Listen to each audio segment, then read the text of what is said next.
Hello dear students, welcome to English Cafe. ഇന്നത്തെ ഒരു പുതിയ ക്ലാസ് തുടങ്ങാൻ പോവാണ് നമ്മൾ. ഇന്ന് നമ്മൾ പഠിക്കാൻ പോകുന്നത് എന്താ അറിയോ? എല്ലാവർക്കും അറിയാവുന്ന കാര്യമാണ്, പക്ഷേ ഇതിൻ്റെതായ കുറച്ച് കണ്ടീഷൻസും റൂൾസും ഒക്കെ ഉണ്ട്. അതൊക്കെ നമുക്ക് ഇന്ന് പഠിക്കാം. ഓക്കെ, സോ നമ്മൾ കാലങ്ങൾ എന്ന് പറയാറില്ല, ഇതിപ്പോൾ നടക്കുന്ന കാലം, അല്ലെങ്കിൽ നടന്നു പോയത്, അല്ലെങ്കിൽ ഇനി നടക്കാൻ പോണത്, ഇതിനൊക്കെ നമ്മൾ ഇംഗ്ലീഷിൽ ആക്ച്വലി ടെൻസസ് എന്നാണ് പറയുക, അല്ലേ? ഇത് ഓൾമോസ്റ്റ് എല്ലാവർക്കും അറിയാവുന്നതാണ്. ബേസിക് ആയിട്ട് ഇംഗ്ലീഷിലാണെങ്കിലും ബാക്കിയുള്ള ഭാഷകൾ നോക്കുകയാണെങ്കിലും 3 ടെൻസസ് ആണ് ഉണ്ടാവുക, അല്ലേ? ഒന്ന് പ്രസൻറ്റ് ടെൻസ്, അതായത് ഇപ്പം നടക്കുന്നത്, പാസ്റ്റ് ടെൻസ് ഓൾറെഡി കഴിഞ്ഞു പോയത്, ആൻഡ് പിന്നെ വരുന്നതാണ് ഫ്യൂച്ചർ ടെൻസ്, ഇനി നടക്കാൻ പോകുന്ന കാര്യങ്ങൾ. ഓക്കെ, സോ ഇതിൻ്റെ അകത്തും ഇംഗ്ലീഷിൽ പറയുമ്പം ഈ 3 മെയിൻ ആയിട്ടുള്ള കാറ്റഗറിയാണ്. ഇതിൻ്റെ താഴെ വേറെ കുറച്ച് സബ് കാറ്റഗറീസ് ഉണ്ട്. അപ്പം ഇംഗ്ലീഷിൽ സത്യം പറഞ്ഞാൽ ഒരുപാട് ടെൻസസ് ഉണ്ട്. വെറും പ്രസൻറ്റും പാസ്റ്റും ഫ്യൂച്ചറും മാത്രമല്ല, പ്രസൻറ്റിൽ തന്നെ നമുക്ക് ആദ്യം ഉള്ളത് സിമ്പിൾ പ്രസൻറ്റ് ആണ്, പിന്നെ പ്രസൻറ്റ് കണ്ടിന്യൂസ് ഉണ്ട്, പ്രസൻറ്റ് പെർഫെക്റ്റ് ഉണ്ട്, പിന്നെ പ്രസൻറ്റ് പെർഫെക്റ്റ് കണ്ടിന്യൂസ് ഉണ്ട്. അങ്ങനെ കുറച്ച് ടെൻസസ് ഒക്കെ വരുന്നുണ്ട്. അപ്പോൾ ഇത് ആലോചിച്ച് നിങ്ങൾ ടെൻഷൻ ആവേണ്ട, ഇതെല്ലാം പഠിക്കേണ്ട ആവശ്യമൊന്നുമില്ല. നമ്മൾ ഇന്ന് ആകെ പ്രസൻറ്റ് ടെൻസിൻ്റെ ആദ്യത്തേത് സിമ്പിൾ പ്രസൻറ്റ് മാത്രമാണ് ഇന്ന് നമ്മൾ പഠിക്കാൻ പോകുന്നത്. അതായത് എല്ലായ്പ്പോഴും നമ്മൾ യൂസ് ചെയ്യുന്ന ഒരു കാര്യമായിരിക്കും ഈ സിമ്പിൾ പ്രസൻറ്റ് എന്ന് പറഞ്ഞത്. നമ്മളിപ്പോൾ നടക്കുന്ന എന്തെങ്കിലും ഒരു കാര്യത്തെ പറ്റി പറയുമ്പോഴാണ് സിമ്പിൾ പ്രസൻറ്റ് യൂഷ്വലി യൂസ് ചെയ്യുക. ആക്ച്വലി ചില സമയത്ത് ഇങ്ങനത്തെ സാഹചര്യങ്ങളിൽ മാത്രമല്ല, അല്ലാണ്ട് നമ്മൾ ഈ സിമ്പിൾ പ്രസൻറ്റ് യൂസ് ചെയ്യാറുണ്ട്. അതെവിടെയൊക്കെയാണ്, അതെങ്ങനെയാണ് യൂസ് ചെയ്യുക എന്നുള്ളതൊക്കെ നമുക്ക് ഇന്നത്തെ ക്ലാസ്സിൽ ഡീറ്റെയിൽഡ് ആയിട്ട് പഠിക്കാം. ഓക്കെ, സോ തുടങ്ങുകയല്ലേ? ഓക്കെ, സോ അങ്ങനെയാണ് നമ്മുടെ ഇന്നത്തെ ടോപ്പിക്കാണ് സിമ്പിൾ പ്രസൻറ്റ് ടെൻസ്. എന്താണ് simple present tense? Okay, so simple present ടെൻസിൽ നമ്മളൊരു സെൻറ്റൻസ് ക്രിയേറ്റ് ചെയ്യുന്ന സമയത്ത് ആദ്യം തന്നെ നമുക്ക് വേണ്ടത് ഒരു സബ്ജക്റ്റ് ആണ്. സബ്ജക്റ്റ് എന്ന് പറയുന്നത് ആ ഒരു ആക്ഷൻ ചെയ്യുന്ന ആളോ അതൊരു വ്യക്തിയാവണം എന്നില്ല, എന്ത് തന്നെയായാലും സബ്ജക്റ്റ് എന്താ നമ്മൾ ഡീറ്റെയിൽഡ് ആയിട്ട് പലതവണ പറഞ്ഞിട്ടുണ്ട്, അല്ലേ? സോ ആദ്യം തന്നെ നമുക്ക് സെൻറ്റൻസിൽ വേണ്ടത് ഒരു സബ്ജക്റ്റ് ആണ്. സബ്ജക്റ്റ് കഴിഞ്ഞു കഴിഞ്ഞാൽ പിന്നെ നമുക്ക് root form of the verb ആണ്. Root form of the verb എന്ന് പറഞ്ഞാൽ നമ്മുടെ ആ വേർബ് എങ്ങനെയാണോ നമ്മൾ പറയുന്നത്, അതിൻ്റെ ബേസിക് ഫോം ഏതാണോ അത് അതേപടി പറഞ്ഞാൽ മതി. ഫോർ എക്സാമ്പിൾ, ഈ play, read, write, sing, dance, see, listen, speak, sleep, eat, cook, ഇതെല്ലാം ബേസ് ഫോമാണ്. ഓക്കെ, പ്രത്യേകിച്ച് മാറ്റങ്ങളൊന്നും തന്നെ ഈ വേർഡ്സിന് വന്നിട്ടില്ല. അതുകൊണ്ടാണ് ഇത് root form of the verb എന്ന് പറയുന്നത്. ഇംഗ്ലീഷിൽ ഈ റൂട്ട് ഫോം ഓഫ് ദി വേർബിന് വേറൊരു പേരും കൂടി പറയും, അതാണ് നമ്മുടെ V1 form of the verb എന്ന് നമുക്ക് പറയാം. ഓക്കെ, റൂട്ട് ഫോമിനെ നമ്മൾ V1 എന്നാണ് പറയുന്നത്.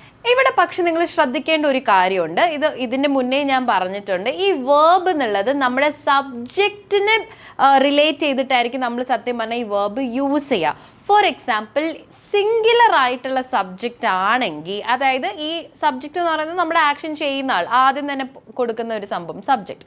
ഈ സബ്ജക്റ്റ് സിംഗുലർ ആണെങ്കിൽ നമ്മുടെ റൂട്ട് ഫോം എന്താണോ അതിൻ്റെ അവസാനത്തേക്ക് നമ്മളൊരു എസ് ആഡ് ചെയ്യും. ഫോർ എക്സാമ്പിൾ, പ്ലേ എന്നുള്ളത് പ്ലേസ് ആവും, സിങ് എന്നുള്ളത് സിങ്സ് ആവും, ഡാൻസ് എന്നുള്ളത് ഡാൻസസ് ആവും. ഓക്കെ, സോ ഏതാണോ നമ്മുടെ വേർഡ് വരുന്നത് അതിൻ്റെ അവസാനത്തേക്ക് ഒരു എസ് ആഡ് ചെയ്യുക. എപ്പം എങ്ങാണ് നമ്മുടെ സബ്ജക്റ്റ് സിംഗുലർ ആണെങ്കിൽ. ഇനി പ്ലൂറൽ ആണെങ്കിൽ കുഴപ്പമൊന്നുമില്ല, അത് അതേപോലെ യൂസ് ചെയ്താൽ മതി. പ്ലേ തന്നെയാണ്, സിങ് തന്നെയാണ്, ഡാൻസ് തന്നെയാണ്, ഇവിടെ വ്യത്യാസം ഒന്നും തന്നെ ഇല്ല. ഓക്കെ, സോ സിംഗുലർ ഏതാണ് പ്ലൂറൽ ഏതാണ് നമ്മൾ എങ്ങനെയാണ് തിരിച്ചറിയുക? ഓൾറെഡി ഇതിന് മുന്നേ ഞാൻ പറഞ്ഞിട്ടുണ്ട്, ഓർത്തെടുക്കാൻ പറ്റുന്നുണ്ടോ? ഓക്കെ, സിംഗുലർ എന്ന് പറഞ്ഞാൽ യൂഷ്വലി ഹീ, ഷീ, ഇറ്റ് അല്ലെങ്കിൽ ഏതെങ്കിലും ഒരാളുടെ പേര്, ഇതൊക്കെയാണ് നമ്മുടെ സിംഗുലർ സബ്ജക്റ്റ്. പ്ലൂറൽ സബ്ജക്റ്റ് ഏതൊക്കെയാണ് അപ്പം? I, you, they, we. അയ്യോ ദേവി എന്നൊക്കെ പറഞ്ഞ് ഓർക്കുന്നില്ലേ? അത് തന്നെ, ഐ, യു, ദേ, വി. പിന്നെ ഒന്നിലധികം ആൾക്കാരുടെയോ വസ്തുക്കളുടെയോ ഒക്കെ പേരുണ്ടെങ്കിൽ അതും പ്ലൂറൽ സബ്ജക്റ്റ് ആണ്. സോ പ്ലൂറൽ സബ്ജക്റ്റ് ആണ്, അത് അതേപടി യൂസ് ചെയ്യുക, റൂട്ട് ഫോമിൽ പ്രത്യേകിച്ച് മാറ്റങ്ങളൊന്നും വരുത്തേണ്ട. സിംഗുലർ സബ്ജക്റ്റ് ആണെങ്കിൽ നമ്മുടെ റൂട്ട് ഫോം ഏതാണോ അതിൻ്റെ അവസാനം ഒരു എസ് ആഡ് ചെയ്യുക. അപ്പം പ്ലേ എന്നുള്ളത് എന്താവും? പ്ലേസ് എന്നാവും. ഓക്കെ, സോ പ്ലേസ് എവിടെയാണ് നമ്മൾ യൂസ് ചെയ്യുക? സിംഗുലർ ആണെങ്കിൽ. പ്ലൂറൽ ആണെങ്കിലോ അവിടെ എന്താണോ അത് അതേപോലെ യൂസ് ചെയ്താൽ മതി. ജസ്റ്റ് ഒന്ന് ഓർത്തെടുക്കാൻ വേണ്ടി ഞാനൊരു എക്സാമ്പിൾ പറഞ്ഞതേ ഉള്ളൂ. ഓക്കെ, പ്ലൂറൽ ആണെങ്കിൽ അതേപോലെ യൂസ് ചെയ്യുക, സിംഗുലർ ആണെങ്കിൽ ഒരു എസ് ആഡ് ചെയ്യുക. ക്ലിയർ? ഓക്കെ, ഇനി നമ്മൾ എവിടേക്കാണ് ഈ സിമ്പിൾ പ്രസൻറ്റ് ടെൻസ് യൂസ് ചെയ്യുക, നമ്മുടെ ഡെയിലി ലൈഫിൽ എവിടേക്കാണ് യൂസ് ചെയ്യുക എന്നുള്ളത് നമുക്ക് നോക്കാം. ആദ്യം തന്നെ habitual or regular occurring, habitual അല്ലെങ്കിൽ റെഗുലറായിട്ട് നടക്കുന്ന, എന്നും നടക്കുന്ന അല്ലെങ്കിൽ എപ്പോഴും നടക്കുന്ന സംഭവങ്ങളെ പറ്റി പറയുമ്പം നമുക്ക് സിമ്പിൾ പ്രസന്റ് ടെൻസ് യൂസ് ചെയ്യാം. ഒരു എക്സാമ്പിൾ നോക്കിക്കേ, Arun reads newspaper daily. Arun എന്നും ന്യൂസ് പേപ്പർ വായിക്കാറുണ്ട്. ഇവിടെ എന്നും എന്ന് നമുക്കൊരു വേർഡ് വെച്ച് നമ്മൾ ഇൻഡിക്കേറ്റ് ചെയ്തിട്ടുണ്ട്. അതേതാണ്? ഡെയിലി. ഡെയിലി എന്നുള്ളൊരു വേർഡിൻ്റെ മീനിങ് എന്താണ്? എന്നും, എല്ലാ ദിവസവും എന്നാണ്. സോ എപ്പോഴും നടക്കുന്ന ഒരു കാര്യമാണെങ്കിൽ നമുക്കവിടെ സിമ്പിൾ പ്രസന്റ് ടെൻസ് യൂസ് ചെയ്യാം. ഏതിലാണ് നമ്മൾ ഈ ടെൻസ് യൂസ് ചെയ്യുക? വേർബിലാണ് അല്ലേ? ഇതിൽ വേർബ് ഏതാണ്? ആക്ഷൻ ഏതാണ്? റീഡാണ് നമ്മുടെ വേർബ് അല്ലേ? പക്ഷെ ഇവിടെ ഞാൻ റീഡ് എന്നാണോ കൊടുത്തത്? അല്ല, റീഡ്സ് എന്നാണ് കൊടുത്തത്. അതെന്തുകൊണ്ടാണ് ഞാൻ എസ് കൊടുത്തത്?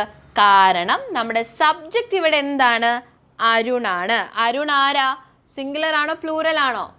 സിംഗുലർ ആണ്. അതുകൊണ്ട് നമ്മൾ നമ്മുടെ വേർബിന് അവസാനം ഒരു എസ് ആഡ് ചെയ്ത് കൊടുത്തു. അതല്ലേ നമ്മളിവിടെ പറഞ്ഞ സിംഗുലർ ആണെങ്കിൽ നമ്മളൊരു എസ് ആഡ് ചെയ്യണം. അതേപോലെ അരുൺ എന്നുള്ളത് സിംഗുലർ ആണ്, അതുകൊണ്ട് നമ്മുടെ വേർബ് എന്താണോ അതിൻ്റെ അവസാനം ഒരു എസ് ചേർത്ത് കൊടുത്തു. Okay, Arun reads newspaper daily, എന്നും.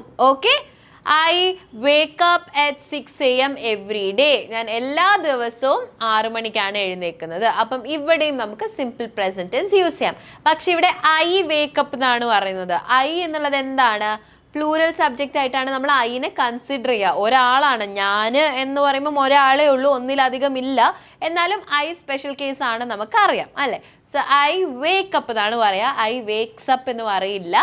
I wake up at 6 AM every day. ഞാൻ എല്ലാ ദിവസവും 6 മണിക്ക് എഴുന്നേക്കും. അപ്പം എല്ലാ ദിവസവും ഹാബിച്വലി റെഗുലർലി നടക്കുന്ന കാര്യമായതുകൊണ്ട് നമുക്കിവിടെ സിമ്പിൾ പ്രസന്റ് യൂസ് ചെയ്യാം.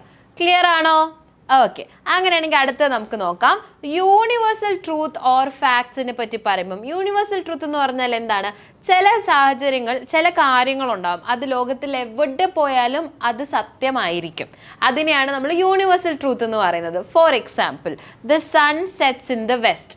The sun sets in the west. Sun വെസ്റ്റിലാണ് സെറ്റ് ചെയ്യുന്നത്. അത് ഇന്ത്യയിൽ പോയാലും അമേരിക്കയിൽ പോയാലും ഒന്ന് തന്നെയാണ് അല്ലേ? എല്ലായിടത്തും സണ്ണ് വെസ്റ്റിൽ തന്നെയാണ് സെറ്റ് ചെയ്യുന്നത്. അപ്പം sun sets in the west എന്ന് പറയുമ്പോഴത്തേനും ഇവിടെ നമ്മൾ സൺ എന്നുള്ളതാണ് നമ്മുടെ സബ്ജക്റ്റ് അല്ലേ? അപ്പം എത്ര സണ്ണുണ്ട്? ഒന്നേ ഉള്ളൂ. അപ്പോൾ സബ്ജക്റ്റ് ഏതാണ്? സിംഗുലർ ആണോ പ്ലൂറൽ ആണോ? സിംഗുലർ സബ്ജക്റ്റ് ആണ്. അപ്പോൾ സിംഗുലർ സബ്ജക്റ്റ് ആണെങ്കിൽ നമ്മുടെ വേർബ് ഏതാണ് ഇതിൻ്റെ അകത്ത്? സൺ എന്താ ചെയ്യുന്നത്? സെറ്റ് ചെയ്യുന്നുണ്ട്. അപ്പോൾ അതാണ് നമ്മുടെ ആക്ഷൻ. സെറ്റ് ചെയ്യുക എന്നുള്ളതാണ് നമ്മുടെ ആക്ഷൻ. സോ സെറ്റ് ആവുന്ന സമയത്ത് ഇതെന്താണ്? സിംഗുലർ ആണ്. സിംഗുലർ ആണെങ്കിൽ നമ്മൾ സെറ്റ് എന്നാണോ പറയുക? അല്ല, സെറ്റ്സ് എന്ന് വേണം പറയാൻ. The sun sets in the west. Okay, set എന്നുള്ളത് എന്തായി?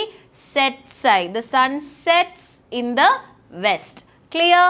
സോ ഇങ്ങനെ യൂണിവേഴ്സൽ ആയിട്ടുള്ള ഫാക്റ്റിനെ പറ്റി പറയുമ്പോൾ നമുക്ക് എസ് ആഡ് ചെയ്യാം. Okay, fine. ഇനി അടുത്തത്, ഷെഡ്യൂൾ ചെയ്ത ഫ്യൂച്ചർ ഇവൻറ്റ്സ്. ഫ്യൂച്ചറിൽ നടക്കുന്ന സംഭവങ്ങളോ എന്തെങ്കിലും ഇവൻറ്റോ ആയിരിക്കും. പക്ഷെ നമ്മൾ ആദ്യം തീരുമാനിക്കും ഇതെപ്പം നടക്കണം, എങ്ങനെ നടക്കണം, എവിടെ നടക്കണം എന്ന് നമ്മൾ ഓൾറെഡി തീരുമാനിച്ചിട്ടുണ്ടെങ്കിൽ അങ്ങനത്തെ സാഹചര്യങ്ങളിൽ നമുക്ക് ആക്ച്വലി സിമ്പിൾ പ്രസൻറ്റ് യൂസ് ചെയ്യാവുന്നതാണ്. Four example, the bus arrives at 8 AM.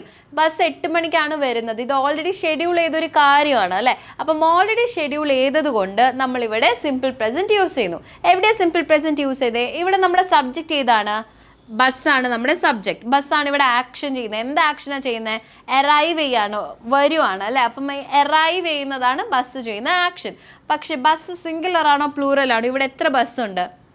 ഒരു ബസ്സേ ഉള്ളൂ. അപ്പോൾ സിംഗുലർ ആണ്. സിംഗുലർ സബ്ജക്റ്റ് ആണെങ്കിൽ നമ്മൾ വേർബിൽ എന്ത് ആഡ് ചെയ്യണം? എസ് ആഡ് ചെയ്യണം. അപ്പം അറൈവ് എന്നുള്ളത് എന്തായി? അറൈവ്സ് ആയി. The bus arrives at 8 AM. 8 മണിക്കാണ് ബസ് എത്തുന്നത്. സോ അറൈവ്സ് എന്ന് ഞാൻ പറഞ്ഞു, which means that is a singular സബ്ജക്റ്റിൻ്റെ കൂടെ യൂസ് ചെയ്യുന്ന വേർബ്. ഒരു എസ് ആഡ് ചെയ്ത് കൊടുക്കുക. ക്ലിയർ? ഇനി ഒരു എക്സാമ്പിൾ നോക്കിക്കേ. The wedding starts at 11 AM. The wedding starts at 11 AM. കല്യാണം തുടങ്ങുന്നത് 11 മണിക്കാണ്. ഇത് ഓൾറെഡി നമ്മൾ തീരുമാനിച്ച് ഷെഡ്യൂൾ ചെയ്ത കാര്യമാണ്. അപ്പോൾ വെഡിങ് എന്ന് പറയുന്നത് ഒരുപാട് ആൾക്കാരുടെ വെഡിങ് ഇല്ല. ദ വെഡിങ്, ഒറ്റ വെഡിങ്ങിനെ പറ്റിയാണ് ഞാൻ പറയുന്നത്. അപ്പം സ്റ്റാർട്ട് എന്നുള്ളത് എന്തായി? സ്റ്റാർട്ട്സ് ആയി. The wedding starts at 11 AM. Okay, so starts എന്നുള്ളതാണ് നമ്മുടെ ഇവിടുത്തെ വേർബ്. അത് ഏത് ടെൻസിലാണ് ഉള്ളത്? സിമ്പിൾ പ്രസൻറ്റ് ടെൻസിലാണുള്ളത്. ക്ലിയർ? ഓക്കെ, സോ ഇങ്ങനത്തെ സാഹചര്യങ്ങളിലെല്ലാം നമ്മൾ എന്ത് യൂസ് ചെയ്യും? നമ്മുടെ സിമ്പിൾ പ്രസൻറ്റ് യൂസ് ചെയ്യും. ഒന്നും കൂടി ബാക്കിയുണ്ട്. നമ്മുടെ ഫീലിങ്സിനെ പറ്റി പറയുമ്പം നമുക്ക് എന്തെങ്കിലും ഒപ്പീനിയനോ ഫീലിങ്സോ പറയണമെന്നുണ്ടെങ്കിൽ അവിടെ നമുക്ക് ആക്ച്വലി സിമ്പിൾ പ്രസൻറ്റ് ടെൻസ് ഉപയോഗിക്കാം. എങ്ങനെ? I like pizza. എനിക്ക് പിസ്സ ഇഷ്ടമാണ്. ഇവിടെ ഞാൻ പിസ്സ എന്ന് പറയുമ്പം ഞാൻ പറഞ്ഞ രീതി ശ്രദ്ധിച്ചോ? പിസ്സ എന്ന് പറയരുത്, പിസ്സ എന്ന് പറയരുത്, ഇതെല്ലാം തെറ്റാണ്. It has to be pronounce pizza. എന്താണ് പറഞ്ഞേ? പിസ്സ. ഒന്നും കൂടി എൻ്റെ കൂടെ പറയണേ, pizza. Okay, so I like pizza. Okay, I like pizza എന്ന് പറയുമ്പം ഞാൻ എൻ്റെ ഒരു ഫീലിങ്ങിനെ പറ്റി അല്ലെ എൻ്റെ ഒരു ഒപ്പീനിയനെ പറ്റിയാണ്, എൻ്റെ ഒരു ഇഷ്ടത്തെ പറ്റിയാണ് ഞാൻ പറഞ്ഞത് അല്ലേ. I like pizza. ഇവിടെ സബ്ജക്റ്റ് ആരാണ്? ഐ ആണ്. എന്നെ പറ്റിയാണ് ഞാൻ പറയുന്നത്, ഐ. ഓക്കെ, ഇവിടെ ഞാൻ ചെയ്യുന്ന ആക്ഷൻ എന്താണ്? ഞാനൊരു സാധനത്തിന് ഇഷ്ടപ്പെടുവാണ്. അപ്പം എന്താണ് അവിടെ ആക്ഷൻ? എന്താണ്? ഇഷ്ടപ്പെടുക അല്ലേ. ലൈക്ക് ആണ് നമ്മുടെ ആക്ഷൻ വേർബായിട്ട് വരുന്നത്. I like pizza. ഐ നമ്മുടെ സബ്ജക്റ്റ് ആണ്. ഐ എന്നുള്ളത് സിംഗുലർ സബ്ജക്റ്റ് ആണോ പ്ലൂറൽ സബ്ജക്റ്റ് ആയിട്ടാണോ കൺസിഡർ ചെയ്യുന്നത്? പ്ലൂറൽ സബ്ജക്റ്റ് ആയിട്ടാണ്. അപ്പോൾ പ്ലൂറൽ സബ്ജക്റ്റ് ആണെങ്കിൽ വേർബിന് മാറ്റമൊന്നും വേണ്ട. അപ്പോൾ ലൈക്ക് എന്നുള്ളത് ലൈക്കായിട്ട് തന്നെ യൂസ് ചെയ്യുക. ലൈക്സ് എന്ന് ഒരിക്കലും യൂസ് ചെയ്യരുത് കേട്ടോ. I like pizza. അവിടെ ലൈക്സ് എന്ന് ഒരിക്കലും പറയരുത്, ലൈക്ക് തന്നെ പറയുക. I like pizza. അപ്പം ഇങ്ങനെ നമ്മുടെ ഫീലിങ്സോ ഇഷ്ടങ്ങളെ പറ്റി പറയുമ്പോഴൊക്കെ നമുക്ക് പ്രസൻറ്റ് ടെൻസ് യൂസ് ചെയ്യാം, സിമ്പിൾ പ്രസൻറ്റ് യൂസ് ചെയ്യാം. I think you are amazing. Okay, എനിക്ക് തോന്നുന്നു നീ വളരെ അമേസിങ് ആയിട്ടുള്ള ഒരാളാണെന്നാണ്. അപ്പം ഞാൻ എൻ്റെ ഒരു തോന്നലിനെ പറ്റിയാണ് പറയുന്നത്. അപ്പം ഐ തിങ്ക് എന്നാണ് പറഞ്ഞത് അല്ലേ. ഐ എന്നുള്ളത് പ്ലൂറൽ സബ്ജക്റ്റ് ആണ്, അതുകൊണ്ട് തിങ്സ് എന്ന് പറഞ്ഞില്ല, തിങ്ക് എന്ന് പറഞ്ഞു. ഞാൻ ആലോചിക്കുകയാണ് അല്ലെങ്കിൽ എൻ്റെ ഒരു ഫീലിങ്ങിനെ പറ്റിയാണ് ഞാൻ പറഞ്ഞത്. അപ്പം നമ്മളവിടെ തിങ്ക് എന്ന് മാത്രം യൂസ് ചെയ്തു, സിമ്പിൾ പ്രസൻറ്റ്ലി യൂസ് ചെയ്തു. I think you are amazing. മനസ്സിലായോ? സോ ഇങ്ങനത്തെ സാഹചര്യങ്ങളെല്ലാം നമുക്ക് എന്ത് യൂസ് ചെയ്യാം? സിമ്പിൾ പ്രസൻറ്റ് യൂസ് ചെയ്യാം.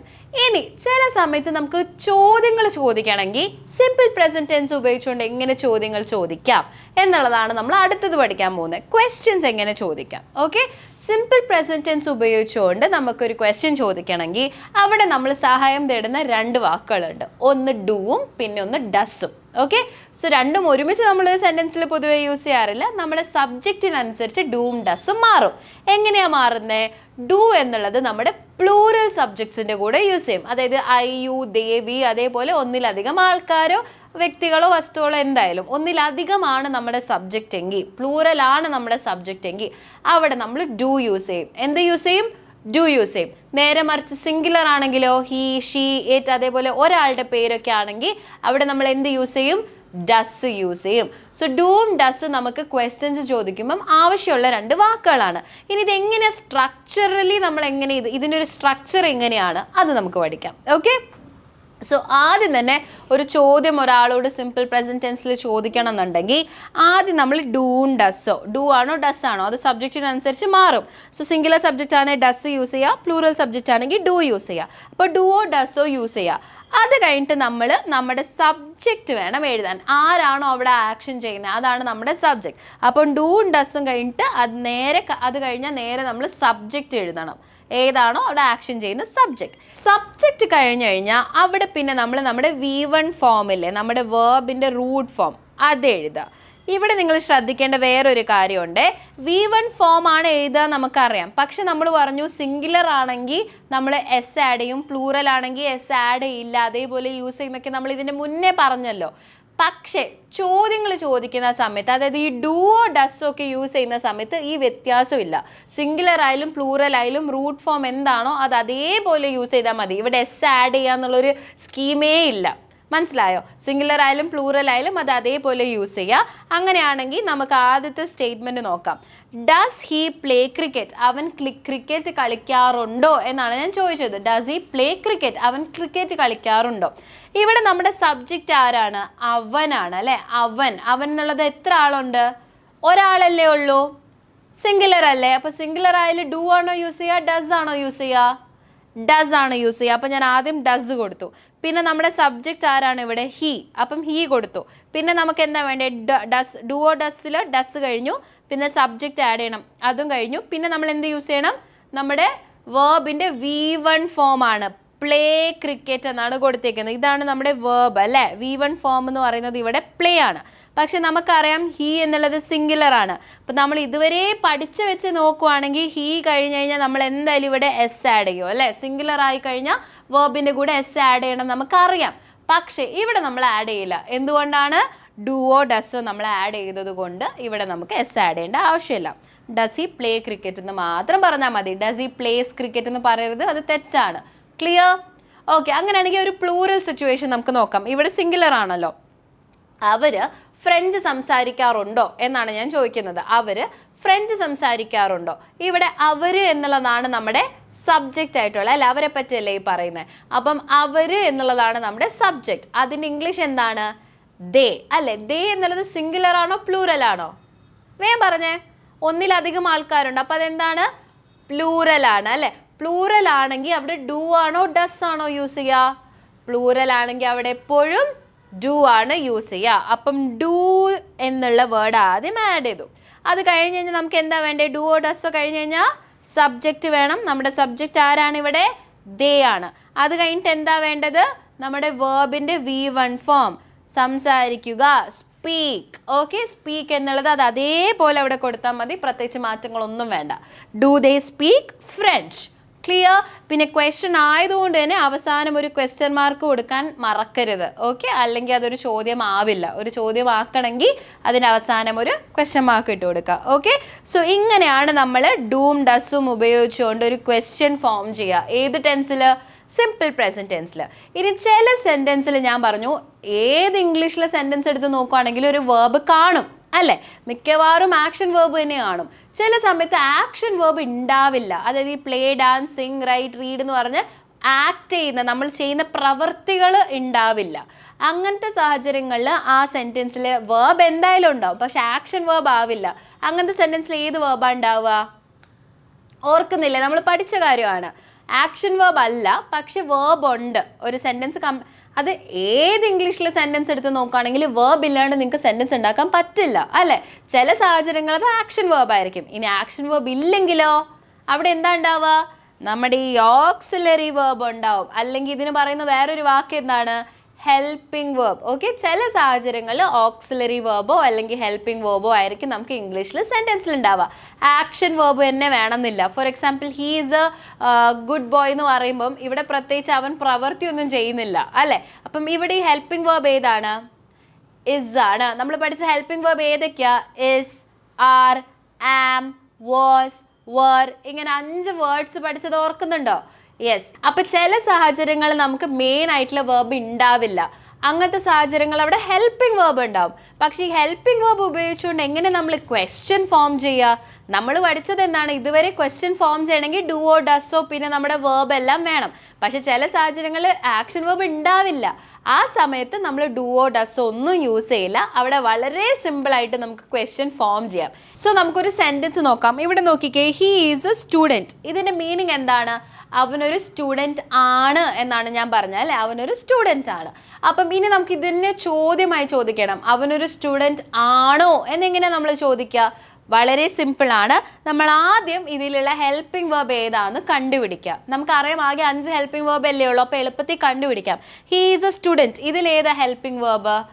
ഇസ് ആണ് നമ്മുടെ ഹെൽപ്പിംഗ് വേർബ്. ഓക്കെ, സോ നമ്മുടെ ഹെൽപ്പിംഗ് വേർബ് ഏതാണെന്ന് കണ്ടുപിടിച്ച് അത് നമ്മൾ ചോദ്യത്തിൻ്റെ സ്റ്റാർട്ടിങ്ങിൽ കൊടുക്കണം. ആദ്യം തന്നെ നമ്മൾ ചോദ്യം തുടങ്ങേണ്ടത് ഈ ഹെൽപ്പിംഗ് വേർബ് വെച്ചാണ്. അപ്പം ഇസ് എന്ന് കൊടുത്തു. പിന്നെ നമ്മുടെ സബ്ജക്റ്റ് ഏതാണോ അത് കൊടുക്കുക. ഇവിടെ ഏതാണ് സബ്ജക്റ്റ്? അവനൊരു സ്റ്റുഡൻറ്റ് ആണ്. ഇതിൽ ആരെ പറ്റിയാണ് പറയുന്നത്? അവൻ അല്ലേ? അപ്പം അവന് എന്നുള്ളതാണ് നമ്മുടെ സബ്ജക്റ്റ് ആയിട്ട് വരുന്നത്. അപ്പം ഈസ്, അത് കഴിഞ്ഞാൽ നമ്മുടെ സബ്ജക്റ്റ് ഹീ.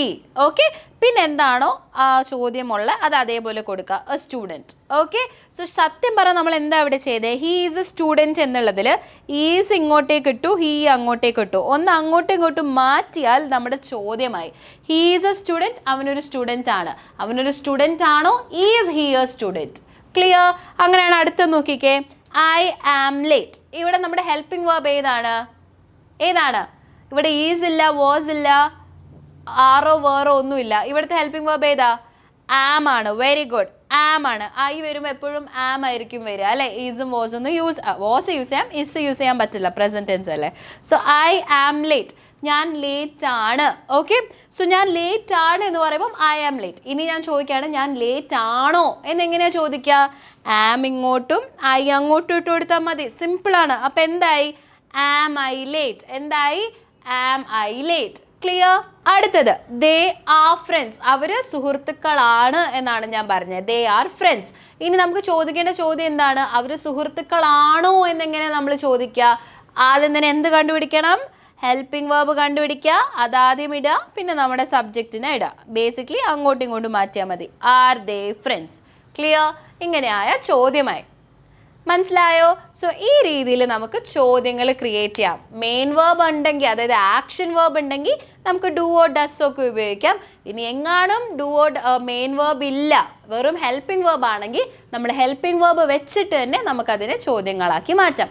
ആകെ ചെയ്യേണ്ടത് ഈ ഹെൽപ്പിംഗ് വേർബിനെ സ്റ്റാർട്ടിങ്ങിലിടുക, പിന്നെ നമ്മുടെ സബ്ജക്റ്റ് ഇടുക. അങ്ങോട്ടും ഇങ്ങോട്ടും ചെറുതായി മാറ്റിക്കൊടുത്താൽ അവിടെ ചോദ്യമായി. ക്ലിയർ? സോ ഈ രീതിയിൽ പ്രസൻറ്റ് ടെൻസിൽ, സിമ്പിൾ പ്രസൻറ്റിൽ നമുക്ക് ചോദ്യങ്ങൾ ഉണ്ടാക്കാം. ഇനി നമുക്ക് ചെയ്യേണ്ടത്, നമ്മൾ ഇതുവരെ പറഞ്ഞ എല്ലാ സെൻറ്റൻസും ഡസ് ഹി പ്ലേ ക്രിക്കറ്റ്, ഇപ്പം he is a student, they are friends, I like pizza, the sun sets in the west, എല്ലാം ഒരു പോസിറ്റീവാണ്. ഇനി ഇത് ഇല്ല, അല്ല നടക്കില്ല, അല്ലെങ്കിൽ അങ്ങനെ അല്ല, ഇല്ല അല്ല എന്നുള്ളതൊക്കെ നെഗറ്റീവ് ആയിട്ടുള്ള സിറ്റുവേഷൻസ് ആണ്. ഇങ്ങനത്തെ സാഹചര്യങ്ങൾ, അതായത് നെഗറ്റീവ് ആയിട്ടുള്ള സാഹചര്യങ്ങളിൽ എങ്ങനെയാണ് നമ്മൾ പ്രസൻറ്റ് ടെൻസ് യൂസ് ചെയ്യുക, അതാണ് നമ്മൾ അടുത്തത് നോക്കാൻ പോകുന്നത്. റെഡി അല്ലേ? ഓക്കെ. സോ നെഗറ്റീവ് സെൻറ്റൻസ് ആണെങ്കിൽ അവിടെ നമ്മൾ ആദ്യം സബ്ജക്റ്റ് എഴുതണം. നമ്മുടെ ആക്ഷൻ ചെയ്യുന്നത് ആരാണോ സബ്ജക്റ്റ് എഴുതുക. അത് കഴിഞ്ഞിട്ട് ഡൂവോ ഡസ്സോ യൂസ് ചെയ്യുക. അതായത് നമ്മുടെ സബ്ജക്റ്റിനനുസരിച്ച് പ്ലൂറൽ ആണെങ്കിൽ ഡു, സിംഗുലർ ആണെങ്കിൽ ഡസ് യൂസ് ചെയ്യുക. അത് കഴിഞ്ഞിട്ട് നമ്മൾ ചെറിയൊരു വേർഡ് ആഡ് ചെയ്യണം. അതാണ് നമ്മുടെ നോട്ട്. എന്താണ്? നോട്ട്. നോട്ട് കഴിഞ്ഞ് കഴിഞ്ഞാൽ അത് നമ്മൾ എപ്പോഴും ചെയ്യുന്ന പോലെ V1 ഫോം യൂസ് ചെയ്താൽ മതി, base form, root form use ചെയ്താൽ മതി. സോ ഇതാണ് നമ്മുടെ നെഗറ്റീവ് സെൻറ്റൻസ് ഉണ്ടാക്കാനുള്ള സ്ട്രക്ചർ. ആദ്യം സബ്ജക്റ്റ് ഉപയോഗിക്കുക, സബ്ജക്റ്റ് എഴുതുക, പിന്നെ ഡുവോ ഡസ്സോ യൂസ് ചെയ്യുക, അത് കഴിഞ്ഞിട്ട് നോട്ട് യൂസ് ചെയ്യുക, പിന്നെ നമ്മുടെ V1 ഫോം. ക്ലിയർ ആണോ? ഓക്കെ. അങ്ങനെയാണെങ്കിൽ നമുക്ക് കുറച്ച് എക്സാമ്പിൾ നോക്കാം. ആക്ച്വലി ഇവിടെ നമ്മൾ കുറച്ച് ചോദ്യങ്ങൾ ചോദിച്ചല്ലോ, അതിൻ്റെ ഉത്തരമായിട്ട് നമുക്കിത് പഠിക്കാം. അപ്പോൾ കുറച്ചും കൂടി എളുപ്പത്തിൽ മനസ്സിലാക്കാനായിട്ട് സാധിക്കും. ഓക്കെ. സോ നമ്മുടെ ഇവിടുത്തെ ചോദ്യം എന്തായിരുന്നു? Does he play cricket? അവൻ ക്രിക്കറ്റ് കളിക്കാറുണ്ടോ? അപ്പോൾ നമുക്ക് ഇല്ല എന്ന് പറയണം. ഇല്ല, അവൻ ക്രിക്കറ്റ് കളിക്കാറില്ല. അവൻ ക്രിക്കറ്റ് കളിക്കാറില്ല. ഇതാണ് നമുക്ക് പറയേണ്ടത് കേട്ടോ ഇംഗ്ലീഷിൽ. അവൻ ക്രിക്കറ്റ് കളിക്കാറില്ല. അപ്പം എങ്ങനെ നമ്മൾ നെഗറ്റീവ് സെൻറ്റൻസ് എഴുതുക? ആദ്യം നമുക്ക് എന്താ വേണ്ടത്? സബ്ജക്റ്റ് ആണ്. ഇവിടെ സബ്ജക്റ്റ് ആരാണ്? അവൻ എന്ന് പറയുന്ന വ്യക്തിയാണ് അല്ലേ? അവൻ എന്ന് നമ്മൾ ഇംഗ്ലീഷിൽ പറയാ ഹീ ആണ്. അപ്പം നമ്മൾ ഹീ എഴുതി. പിന്നെ നമുക്കറിയാം ഡുവോ ഡസ്സോ യൂസ് ചെയ്യണം എന്നറിയാം. ഡു എവിടെയാ? പ്ലൂറലിൻ്റെ കൂടെ. പക്ഷെ ഇവിടെ എന്താണ്? ഹീ എന്നുള്ളത് ഏതാണ്? സിംഗുലർ സബ്ജക്റ്റ് ആണ്. അതുകൊണ്ട് നമ്മൾ ഡസ് ആഡ് ചെയ്യും. He does. പിന്നെ നമ്മൾ എന്ത് ആഡ് ചെയ്യണം? നോട്ട് ആഡ് ചെയ്യണം അല്ലേ? ഹീ ഡസ് നോട്ട് ആയി. പിന്നെ നമ്മുടെ V1 ഫോം. V1 ഫോം എന്ന് പറഞ്ഞാൽ നമ്മുടെ ബേസ് ഫോം ഏതാണോ അത് അതേപോലെ. ഏതാണ് ഇവിടെ? നമ്മുടെ വേർബ് പ്ലേ ആണ്. Play cricket. Okay. Duo does ഉള്ളത് കൊണ്ട് തന്നെ സിംഗുലർ ആയാലും പ്ലൂറൽ ആയാലും ഇവിടെ എസ് ആഡ് ചെയ്യുന്ന അങ്ങനത്തെ ചടങ്ങുകളൊന്നുമില്ല. നേരെ വേർബ് ഏതാണോ അത് അതേപടി യൂസ് ചെയ്താൽ മതി. ക്ലിയർ ആണോ? ഓക്കെ. ഇവിടെ നിങ്ങൾ ശ്രദ്ധിക്കേണ്ട വേറൊരു കാര്യം, ഇവിടെ ഞാൻ ഡസ് നോട്ട് എന്നാണോ എഴുതിയേ? അല്ല, ഡസ് എന്ന് പിന്നൊരു എപ്പോസ്ട്രഫി ടി ഇങ്ങനെ ഞാൻ കൊടുത്തേക്കുന്നത്. ആക്ച്വലി ഇത് തെറ്റാണോ? അല്ല, ഇത് ശരിയാണ്. ഇംഗ്ലീഷിൽ ഡസ് നോട്ടിനെ ചെറുതാക്കി നമുക്ക് ഡസൻറ്റ് എന്ന് പറയാം. എന്ത് പറയാം? ഡസൻറ്റ്. ഓക്കെ. ഡസ് നോട്ട് എന്ന വേർഡിനെ ചെറുതാക്കിക്കൊണ്ട് നമുക്ക് ഡസൻറ്റ് എന്ന് പറയാം. അതാണ് ഞാൻ ഇവിടെ യൂസ് ചെയ്തത്. He doesn't play cricket. Clear ആണോ? അങ്ങനെയാണെങ്കിൽ അടുത്ത് നോക്കിക്കേ. Do they speak French? അവർ ഫ്രഞ്ച് സംസാരിക്കാറുണ്ടോ എന്നാണ് ഞാൻ ചോദിച്ചത്. അപ്പോൾ എനിക്ക് ഉത്തരം പറയണം, ഇല്ല, അവർ ഫ്രഞ്ച് സംസാരിക്കാറില്ല. അവർ ഫ്രഞ്ച് സംസാരിക്കാറില്ല. ഓക്കെ. ഇതാണ് നമുക്ക് ഇംഗ്ലീഷിലേക്ക് ആക്കേണ്ടത്. ഇവിടെ ആക്ഷൻ ചെയ്യുന്ന ആരെപ്പറ്റി നമ്മൾ പറയുന്നത്? അവരെ പറ്റിയാണ് അല്ലേ? അവർ. അതിന് ഇംഗ്ലീഷ് എന്താണ്? ദേ ആണ്. അപ്പോൾ അതാണ് നമ്മുടെ സബ്ജക്റ്റ്. ആദ്യം സബ്ജക്റ്റ് എഴുതണം നമ്മൾ പറഞ്ഞു, ദേ. ഇനി അടുത്തത് ഡുവോ ഡസ്സോ എഴുതണം. ദേ എന്നുള്ളത് പ്ലൂറൽ ആയതുകൊണ്ട് തന്നെ ഡു ആണോ എഴുതുക ഡസ് ആണോ എഴുതുക? ഡു ആണ് എഴുതുക. Very good. ഡു എഴുതി. പിന്നെ നമ്മൾ എന്ത് ആഡ് ചെയ്യണം? നമ്മുടെ മാജിക് വേർഡ് നോട്ട് എഴുതണം. പിന്നെ നമ്മുടെ V1 ഫോം. സംസാരിക്കുക എന്നുള്ളതിൻ്റെ ഇംഗ്ലീഷ് എന്താണ്? സ്പീക്ക് ആണ്. Speak French. They do not speak French. പക്ഷേ ഇവിടെ ഞാൻ ഡസൻറ്റ് എന്ന് എഴുതിയ പോലെയാണ് ഇവിടെ എഴുതിയത്. ഡു നോട്ടിനെ ചെറുതാക്കിക്കൊണ്ട് ഇംഗ്ലീഷിൽ നമുക്ക് ഡോണ്ട് എന്ന് പറയാം. എന്താ പറയുക? Don't. Okay. He doesn't play cricket. അപ്പം അങ്ങനെയാണെങ്കിൽ ഇതെന്തായി? ദേ ഡു നോട്ടിൻ്റെ പകരം ഡോണ്ട് എന്ന് പറയാം. They don't speak French. Clear? Do not എന്നും പറയാം, ഡോണ്ട് എന്നും പറയാം, രണ്ടും ശരിയാണ്. ദേ ഡോണ്ട് സ്പീക്ക് ഫ്രഞ്ച്, അവർ ഫ്രഞ്ച് സംസാരിക്കാറില്ല എന്നാണ് ഞാൻ പറഞ്ഞേക്കുന്നത്. ക്ലിയർ ആണോ? സോ ഈ രീതിയിൽ നമുക്ക് നെഗറ്റീവ് സെൻറ്റൻസ് ഉണ്ടാക്കാം. എന്താണ്? ആദ്യം സബ്ജക്റ്റ് വേണം, പിന്നെ ഡുവോ ഡസോ അതിനനുസരിച്ച് ചേർത്ത് കൊടുക്കുക, പിന്നെ നമ്മുടെ മാജിക് വേർഡ് ഏതാണ്? നോട്ട് ആണ്. ഓക്കെ, നോട്ട് ആഡ് ചെയ്യുക, പിന്നെ നമ്മുടെ root form of the verb V1 form add ചെയ്യുക. ക്ലിയർ ആണോ? ഇനി എങ്ങാനും നമ്മൾ ഇവിടെ പഠിച്ചതുപോലെ ആക്ഷൻ വേർബ് ഇല്ല, അപ്പം എന്തായിരിക്കും അവിടെ ഉണ്ടാവുക? നമ്മുടെ ഓക്സിലറി വേർബോ ഹെൽപ്പിംഗ് വേർബോ ഒക്കെ ആയിരിക്കും ഉണ്ടാവുക. അങ്ങനത്തെ സാഹചര്യങ്ങളിൽ അതെങ്ങനെ നമ്മൾ നെഗറ്റീവ് ആക്കി പറയാം? മെയിൻ വേർബ് ഉണ്ടാകുമ്പോൾ നമുക്കറിയാം ഡുവോ ഡസോ യൂസ് ചെയ്താൽ മതി. പക്ഷേ മെയിൻ വേർബ് ഇല്ല, ഹെൽപ്പിംഗ് വേർബ് ആണെങ്കിൽ അവിടെ വളരെ സിമ്പിളായിട്ട് നമുക്ക് നെഗറ്റീവ് ആയിട്ട് മാറ്റിയെടുക്കാം. Four example, he is a student, അവനൊരു സ്റ്റുഡൻറ്റ് ആണ് എന്നുള്ളത് പോസിറ്റീവാണ്. ഇതിൻ്റെ നെഗറ്റീവ് എന്താണ്? അവനൊരു സ്റ്റുഡൻറ്റ് അല്ല എന്നുള്ളതാണ് നെഗറ്റീവ്. അതിന് നമ്മൾ ചെയ്യേണ്ട കാര്യം, ഇപ്പോൾ ഹെൽപ്പിംഗ് വേർബ് ഉണ്ടാവുമല്ലോ എന്തായാലും, അപ്പോൾ ആദ്യം നമ്മൾ ഹെൽപ്പിംഗ് വേർബ് എവിടെയാണെന്ന് കണ്ടുപിടിക്കുക. ഹെൽപ്പിംഗ് വേർബിന് ശേഷം ഒരു നോട്ട് ചേർത്ത് കൊടുത്താൽ മതി, അതവിടെ നെഗറ്റീവ് ആയിക്കോളും. For example, he is a student എന്നുള്ളതിൽ ഹെൽപ്പിംഗ് വേർബ് ഏതാണ്? ഇസ് ആണ്. അപ്പോൾ ഇസിന് ശേഷം ഒരു നോട്ട് ചേർത്ത് കൊടുത്താൽ നെഗറ്റീവായി. He is not a student. Clear? അങ്ങനെയാണെങ്കിൽ അടുത്ത് നോക്കിക്കേ, ഐ ആം ലേറ്റ്. ഇതിന് നെഗറ്റീവ് എന്താണ്? ഞാൻ ലേറ്റ് ആണ്. ഇതിന് നെഗറ്റീവ് എന്താണ്? ഞാൻ ലേറ്റ് അല്ല എന്ന് പറയണം. അങ്ങനെയാണെങ്കിൽ നമ്മൾ ഹെൽപ്പിംഗ് വേർബിന് ശേഷം നോട്ട് ചേർത്ത് കൊടുത്താൽ മതി. ഇവിടെ ഹെൽപ്പിംഗ് വേർബ് ഏതാണ്? ആം ആണ്. I am. അങ്ങനെയാണ് ആമിന് ശേഷം നോട്ട് ചേർക്കുക, അത് നെഗറ്റീവായി. ഐ ആം നോട്ട് ലേറ്റ്, ഞാൻ ലേറ്റ് അല്ല. ഓക്കെ, ദേ ആർ ഫ്രണ്ട്സ്, അവർ സുഹൃത്തുക്കളാണ്. ഇനി അവർ സുഹൃത്തുക്കളല്ല എന്ന് പറയണമെങ്കിലോ ഹെൽപ്പിംഗ് വേർബ് ഏതാണ്? ആറാണ്. ആറിന് ശേഷം നോട്ട് ചേർത്ത് കൊടുക്കുക, അപ്പം എന്തായി? നെഗറ്റീവായി. They are not friends. Clear? Okay, so ഈ രീതിയിൽ നമുക്ക് നെഗറ്റീവ് സെൻറ്റൻസ് സിമ്പിൾ പ്രസൻറ്റ് ഉപയോഗിക്കാം. നെഗറ്റീവ് സെൻറ്റൻസിൽ ഈ രീതിയിലെല്ലാം ഉപയോഗിക്കാം, ക്വസ്റ്റ്യൻസിൽ ഈ പറഞ്ഞതുപോലെ. ആൻഡ് അതല്ലാണ്ട് പല സാഹചര്യങ്ങളിലും നമ്മൾ സിമ്പിൾ പ്രസൻറ്റ് ടെൻസ് ഉപയോഗിക്കും. ഓക്കെ, സോ കുറച്ച് അധികം നിങ്ങൾക്ക് പഠിക്കാനുണ്ട്, പക്ഷേ എളുപ്പത്തിൽ പഠിക്കാം. സിമ്പിളായിട്ടുള്ള കാര്യങ്ങൾ, ഒരുപാട് കൺഫ്യൂഷൻ വരുന്ന അല്ലെങ്കിൽ കോംപ്ലിക്കേറ്റഡ് ആയിട്ടുള്ള കാര്യങ്ങളൊന്നും തന്നെയില്ല. ഒന്നോ രണ്ടോ തവണ കേട്ടാൽ തന്നെ മനസ്സിലാക്കാൻ പറ്റാവുന്ന സിമ്പിളായിട്ടുള്ള കാര്യങ്ങളേ ഉള്ളൂ അല്ലേ. ഇനി എങ്ങാനും ഇത് കണ്ടു കഴിഞ്ഞിട്ട് കേട്ട് കഴിഞ്ഞിട്ടും സംശയങ്ങളുണ്ടെങ്കിൽ കുഴപ്പമൊന്നുമില്ല, പേഴ്സൺ ട്യൂട്ടറിനോട് ചോദിച്ച് ക്ലിയർ ചെയ്താൽ മതി. ഓക്കെ, നമുക്ക് പഠിച്ച കാര്യങ്ങൾ ഒന്നും കൂടി റിവൈസ് ചെയ്യാം. സോ ആദ്യം തന്നെ നമ്മൾ എന്താണ് സിമ്പിൾ പ്രസൻറ്റ് ടെൻസ് എന്ന് പഠിച്ചു, എങ്ങനെയാണ് യൂസ് ചെയ്യുക. ആദ്യം ഒരു സബ്ജക്റ്റ് ഉണ്ടാവും, പിന്നെ നമ്മുടെ വേർബിൻ്റെ റൂട്ട് ഫോം ആയിരിക്കും, അത് നമ്മുടെ ടെൻസിനനുസരിച്ച് മാറും. സിംഗുലർ സബ്ജക്റ്റ് ആണെങ്കിൽ എസ് ആഡ് ചെയ്യുക, പ്ലൂറൽ സബ്ജക്റ്റ് ആണെങ്കിൽ അതേപോലെ യൂസ് ചെയ്യുക. എവിടേക്കാണ് നമ്മളിത് ഉപയോഗിക്കാറ്? മെയിനായിട്ട് നമ്മുടെ എന്തെങ്കിലും റെഗുലർലി നടക്കുന്ന കാര്യങ്ങൾ, നമ്മുടെ ഫീലിങ്ങിനെ പറ്റി പറയുമ്പം, അല്ലെങ്കിൽ യൂണിവേഴ്സൽ ആയിട്ടുള്ള എന്തെങ്കിലും ഫാക്റ്റിനെ പറ്റി പറയുമ്പം, അല്ലെങ്കിൽ ഫ്യൂച്ചറിൽ നടക്കുന്ന കാര്യമാണ് പക്ഷെ ഓൾറെഡി നമ്മൾ തീരുമാനിച്ച് ഷെഡ്യൂൾ ചെയ്ത കാര്യമാണെങ്കിൽ അവിടെയും നമുക്ക് സിമ്പിൾ പ്രസൻറ്റ് യൂസ് ചെയ്യാം. ഇനി ചോദ്യങ്ങൾ ചോദിക്കണമെങ്കിലോ നമ്മൾ ആരുടെ സഹായം തേടും? ഡൂവും ഡസിൻ്റെയും സഹായം തേടും. പക്ഷെ എങ്ങനെയാണ് അത് യൂസ് ചെയ്യുക? ആദ്യം ഡുവോ ഡസോ കൊടുക്കുക, നമ്മുടെ സബ്ജക്റ്റിനനുസരിച്ച് ഇത് മാറും. സിംഗുലർ ആണെങ്കിൽ ഡസും, പ്ലൂറൽ ആണെങ്കിൽ ഡൂവും. എന്നിട്ട് നമ്മുടെ സബ്ജക്റ്റ് കൊടുക്കുക, എന്നിട്ട് നമ്മുടെ V1 ഫോം കൊടുക്കുക. ഇവിടെ നമ്മൾ ശ്രദ്ധിക്കേണ്ട കാര്യം എന്താണ്? സബ്ജക്റ്റ് സിംഗുലർ ആയാലും പ്ലൂറൽ ആയാലും റൂട്ട് ഫോം തന്നെയാണ്, അവിടെ എസ് ചേർക്കുക അങ്ങനത്തെ ഒരു കാര്യവും ഇല്ല. ഓക്കെ, ഹീ ആയാലും ദേ ആയാലും എല്ലാം നമ്മൾ എന്താണോ നമ്മുടെ V1 ഫോം അത് അതേപോലെ ചേർത്താൽ മതി. സബ്ജക്റ്റ് ഏതാണോ മാറ്റം വരുന്നത് ഡൂയിലും ഡസ്സിലുമാണ്. സിംഗുലർ സബ്ജക്റ്റ് ആണെങ്കിൽ ഡസ് ഉപയോഗിക്കുക, പ്ലൂറൽ സബ്ജക്റ്റ് ആണെങ്കിൽ ഡൂ ഉപയോഗിക്കാം. ഇനി എങ്ങാനും മെയിൻ വേർബ് ഇല്ല, ആക്ഷൻ വേർബേ ഇല്ലെങ്കിൽ അവിടെ ഹെൽപ്പിംഗ് വേർബ് കാണും.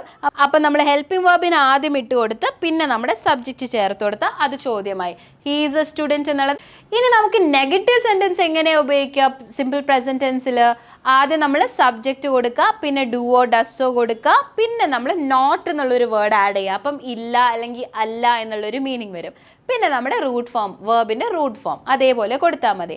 അപ്പം ഡുവോ ഡസോ എന്ന് പറയുമ്പം ഡു പ്ലൂറലിലും ഡസ് സിംഗുലറിലുമാണ്. അപ്പം പ്ലൂറൽ ആണെങ്കിൽ ഡു നോട്ട് ആയി, സിംഗുലർ ആണെങ്കിൽ ഡസ് നോട്ട് ആയി. ഇതിനെ തന്നെ ഷോർട്ട് ആക്കിയിട്ട് നമുക്ക് എന്ത് പറയാം? ഡു നോട്ട് എന്നുള്ളത് ഡോണ്ട് എന്ന് പറയാം, ഡസ് നോട്ട് എന്നുള്ളത് ഡസൻറ്റ് എന്നും പറയാം. സോ ഇങ്ങനെ നമുക്ക് സെൻറ്റൻസ് ക്രിയേറ്റ് ചെയ്ത് നെഗറ്റീവ് ആക്കാം. ഇനി എങ്ങാനും മെയിൻ വേർബ് ഇല്ല, ഹെൽപ്പിംഗ് വേർബ് ആണെങ്കിൽ ഒരു പ്രശ്നവുമില്ല, ഹെൽപ്പിംഗ് വേർബിന് ശേഷം ഒരു നോട്ട് ചേർത്ത് കൊടുത്താൽ അത് നെഗറ്റീവായി. He is a student, he is not a student. Okay, I am your friend, I am not your friend. Okay, they are friends, they are not friends. So ഇങ്ങനെ നമുക്ക് ഹെൽപ്പിംഗ് വെർബിന് ശേഷം not ചേർത്ത് കൊടുത്താൽ അത് നെഗറ്റീവായി. ക്ലിയർ ആണോ? So അതാണ് നമ്മുടെ ഇന്നത്തെ ക്ലാസ്. ഓക്കെ, ഇനി ഹോംവർക്ക് എല്ലാവരും സമയത്തിന് ചെയ്ത് സബ്മിറ്റ് ചെയ്യുക. കാരണം നിങ്ങൾക്ക് എങ്ങനെ എത്രത്തോളം മനസ്സിലായി എന്നൊക്കെ മനസ്സിലാക്കാൻ വേണ്ടിയാണ് ഹോംവർക്ക് തരുന്നത് കേട്ടോ. ഓക്കെ, സോ നമുക്ക് എന്തായാലും ഇനി അടുത്ത ക്ലാസ്സിൽ കാണാം. എല്ലാവരും അതുവരെ ടേക്ക് കെയർ ആൻഡ് ബൈ.